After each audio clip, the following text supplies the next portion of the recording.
नमस्कार प्रिय विद्यार्थियों, वीके नॉलेज इलेक्ट्रिकल में आप सभी का स्वागत है। दोस्तों, आईटीआई का एग्ज़ाम होना है वर्कशॉप कैलकुलेशन एंड साइंस का, और हम आईटीआई सेकंड ईयर के लिए बात कर रहे हैं, जो कि सभी ट्रेड्स के लिए कॉमन होता है। हमारे पास एक बुक है जिसमें काफ़ी अच्छे एमसीक्यूज़ है और पेपर इसी बुक में से आ रहा है।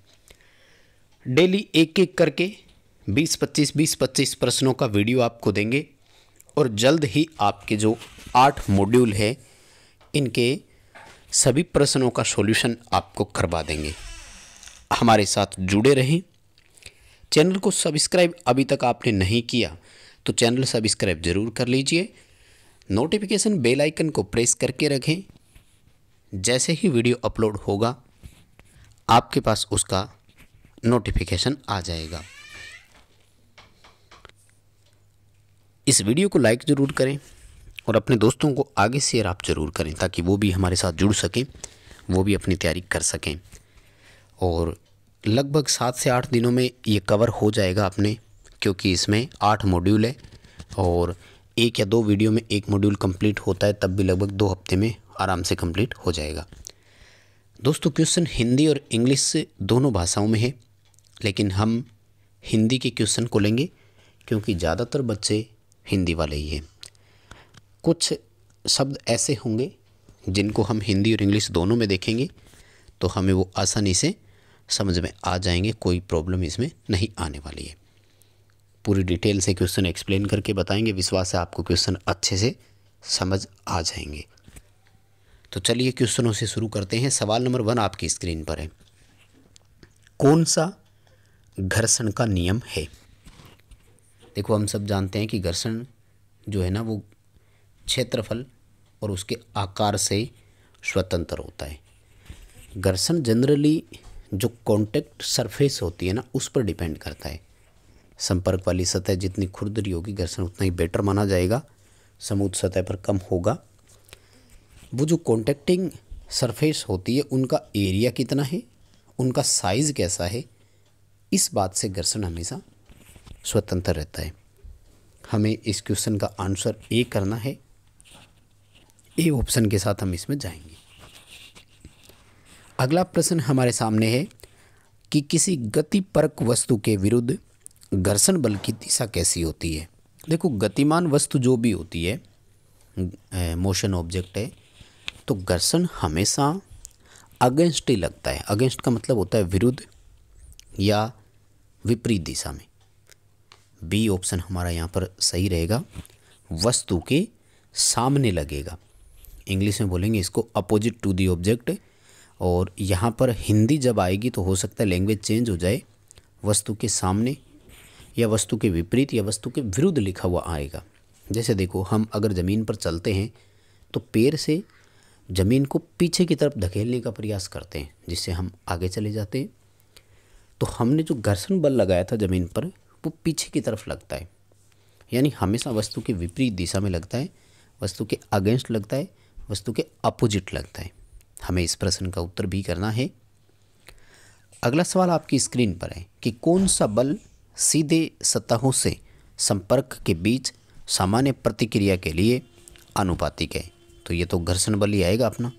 फ्रिक्शन फोर्स जो होता है वो संपर्क सतह के सीधे आनुपातिक होता है। जब जो भी रिएक्शन होती है उससे सीधे आनुपातिक जो होता है फ्रिक्शन फोर्स आएगा। सी उत्तर आपको यहाँ पर सही करना है। अगला प्रश्न है, यदि वाहन सड़कों पर चलने के लिए सक्षम है तो पहिया और सड़कों के बीच निम्न में से कौन सा काम कर रहा है? तो हम सब जान रहे हैं घर्षण की वजह से ही वाहन चल रहे हैं। घर्षण की वजह से वाहन नहीं, हम भी घर्षण की वजह से ही चल रहे हैं। अगर घर्षण शून्य हो जाता है तो हमारा पैर वहाँ पर स्लिप हो जाता है। आपने देखा होगा कई बार ऐसा हुआ है। तो जहाँ पर घर्षण बल शून्य हो वहाँ पर सिर्फ स्लिप होना शुरू हो जाता है, वो बिल्कुल भी एक्सेस नहीं कर पाता है। हमारे इस 4th क्वेश्चन का आंसर ए रहेगा, फ्रिक्शन इसका उत्तर आएगा। चलिए इंग्लिश की तरफ से 5वां प्रश्न देखते हैं कि विच इज़ यूजफुल फ्रिक्शन और विच इज़ वेस्टफुल फ्रिक्शन, यानी उपयोगी घर्षण कौन सा है और वेस्ट कौन सा है। अब इन दोनों को अगर आप एक साथ ऑप्शन देखेंगे तब तो आपको दोनों ही समझ में आ जाएंगे। ठीक है, देखो सबसे पहले अगर मैं बात करूं यहाँ पर, तो उपयोगी तो होते हैं ब्रेक शू की लाइनिंग।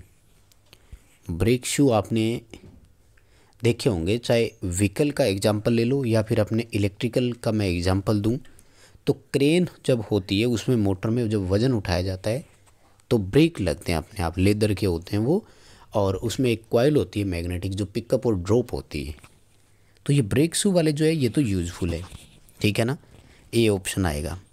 इसके अलावा अगर बाकी हम कंपैरिजन में लेते हैं तो फिर यहाँ पर अपना जो दूसरा आता है उसमें आपका ए ऑप्शन है रियर एक्सल गियर, यानी हमें किस ऑप्शन की ज़रूरत नहीं है वो, तो उपयोगी घर्षण में तो आ जाएगा ब्रेक शू का स्तर, और बेकार घर्षण में आएगा रियर एक्सल गियर, यानी बैक साइड में जो गियर लगता है वो ज़्यादा उपयोगी या ज़्यादा यूजफुल नहीं है, क्योंकि देखो फर्श पर टायर के लिए ज़रूरी है, नहीं तो स्लिप हो जाएगा, ब्रेक शू ज़रूरी है ही, और इसी तरह से क्लच भी ज़रूरी होता है। ठीक है, तो दोबारा सुन लो, ये दोनों में से एक क्वेश्चन पेपर में आ सकता है। उपयोगी कौन कौन से, तो आप ये याद रख लो, ये तीनों उपयोगी है, इनके अलावा जो भी है वो सब ज़रूरत वाले नहीं हैं। अगला क्वेश्चन देखो, सवाल कह रहा है कि घर्षण बल पर कौन सा निर्भर करता है। ये काफ़ी अच्छा क्वेश्चन है, लेकिन इसने लैंग्वेज थोड़ी चेंज कर दी। सवाल ये पूछ रहा है कि घर्षण बल किस पर निर्भर करता है ना, which depends on friction force. तो देखो घर्षण मैंने अभी बताया था आपको, संपर्क सतह पर घर्षण सबसे ज़्यादा निर्भर करता है। जो कॉन्टैक्ट सरफेस है, जैसे मैंने बताया, अगर खुरदरी सतह रफ सतह होगी तो घर्षण अच्छा होगा, समूथ सतह अगर होगी तो घर्षण जो है वो शून्य होगा, कोई घर्षण नहीं होगा। अगला सवाल है कि घर्षण गुणांक को कैसे व्यक्त किया जाता है।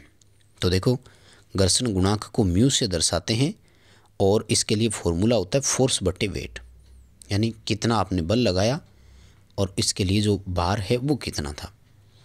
अगर इसके ऑप्शंस के हिसाब से बात करें तो आएगा उत्तर बी, कि यह घर्षण बल और उसके जो सामान्य प्रतिक्रिया होती है उनके बीच का अनुपात है। बी उत्तर सही करना। दोस्तों ये सभी क्वेश्चन मोस्ट इम्पोर्टेंट है, 100% एग्ज़ाम में इनमें से क्वेश्चन तो आएगा। ITI सेकेंड ईयर की किसी भी ट्रेड हो, ये सभी के लिए ज़रूरी है। अगला क्वेश्चन देखो, घर्षण गुणांक को ज्ञात करने का सही सूत्र क्या है। तो ये तो मैंने अभी बता ही दिया, म्यू बराबर फोर्स बटे वेट होता है ना। डी उत्तर आपका यहाँ पर बिल्कुल सही रहेगा, डी ऑप्शन के साथ जाना। और घर्षण गुणांक का प्रतीक क्या है, तो ये भी मैं आपको बता चुका हूँ, म्यू बोलते हैं इसको, घर्षण को म्यू से दर्शाते हैं। बी उत्तर अपना यहाँ पर सही हो जाएगा। और आगे देखिए क्वेश्चन की अगर हम बात करें यहाँ पर, तो ये पूछ रहा है कि यदि दो वस्तुएं विराम के समय संपर्क में है तो किस प्रकार का घर्षण उनके बीच कार्य करता है।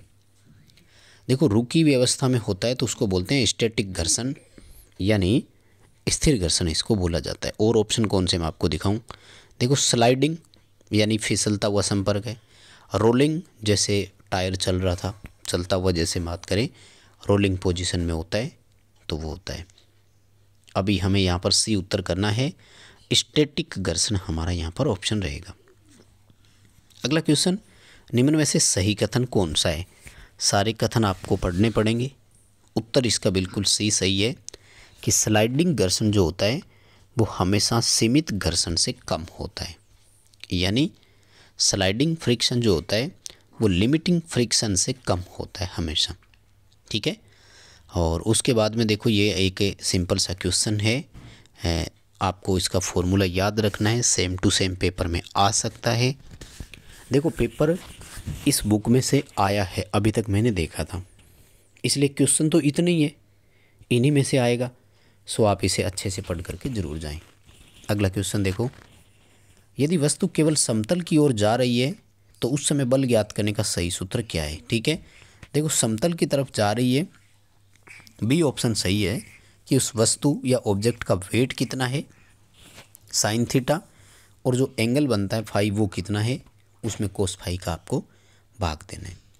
आगे देखो एक डायग्राम दिखाया है और अपन से पूछा है कि which of the angle is called angle of friction. घर्षण का कोण किसे बोलते हैं? दोस्तों घर्षण का कोण वो है जो यहाँ बनेगा।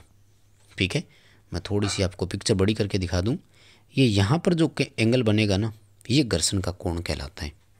ठीक है, यानी आर ओ और एस, यहाँ जो एंगल बन रहा है ये आपका घर्षण का कोण है। ठीक है, प्रश्न का उत्तर हमें बी करना है, कोण आर ओ एस। ठीक है, अगला क्वेश्चन कह रहा है कि यदि घर्षण का कोण थीटा है तो घर्षण गुणांक का मान कैसा होगा। घर्षण का जो थीटा काम में लिया जाता है वो टेन थीटा काम में लेते हैं भाई। सी उत्तर आपको ध्यान में रखना है। और अगला प्रश्न है कि यहाँ जो आपको आर दिखाया गया है, इस आर का मतलब क्या है। ये जो आर है ना डायग्राम में, देखो ये तो है फोर्स और ये है बॉडी का मोशन या गति, यूँ मान लीजिए, है ना। यानी वस्तु इस तरफ चल रही है तो घर्षण बल सामने लग रहा है।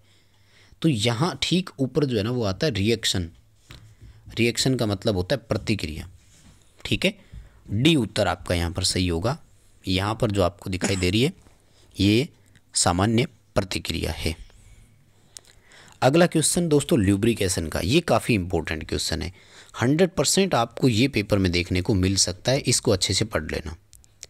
ल्यूब्रिकेशन का उद्देश्य क्या है? देखो लुब्रिकेशन होता है या तो तेल से या फिर ग्रीस, जैसे बेयरिंग में ग्रीस डालते हैं वो भी लुब्रिकेशन है।